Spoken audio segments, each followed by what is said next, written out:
Alors, dans cette vidéo, nous allons aborder ensemble les styles de texte. Alors, un style de texte, c'est un comportement de texte qu'on va mémoriser et qu'on va pouvoir réutiliser sur plusieurs textes sur notre dessin. Un exemple, ici, nous avons chaque espace qui est nommé et donc on va avoir un texte au milieu de chaque espace. Donc, on va vouloir ici, par exemple, créer un texte cuisine et séjour. Alors, je vais faire appel à la boîte de dialogue des styles de texte et je vais créer un nouveau style. Je vais l'appeler espace et je vais lui donner un comportement. Par exemple, ici, je vais choisir la police à Mestrébuchet. Je vais avoir un aperçu à ce niveau-là. Je ne lui attribue pas forcément de hauteur. Je vais définir ce style-là comme étant le style courant. Et je vais fermer ma boîte de dialogue. Alors je vois bien que, par défaut, ici, nous sommes dans le style espace. Je vais me mettre à ce niveau-là.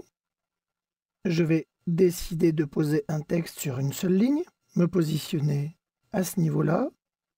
AutoCAD me demande la hauteur de mon texte. Je vais soit pouvoir rentrer la hauteur au clavier ou alors indiquer une hauteur comme ceci. Alors je vais me mettre en F8. Je vais dire j'aimerais un texte de cette hauteur-là. Un angle de rotation, je vais dire angle 0. Et je vais pouvoir entrer mon texte, cuisine. Donc vous voyez que là, j'ai bien pu mettre le texte cuisine qui est dans le style de texte espace. Je vais légèrement déplacer mon texte. Je vais aussi revenir sur l'onglet annoter.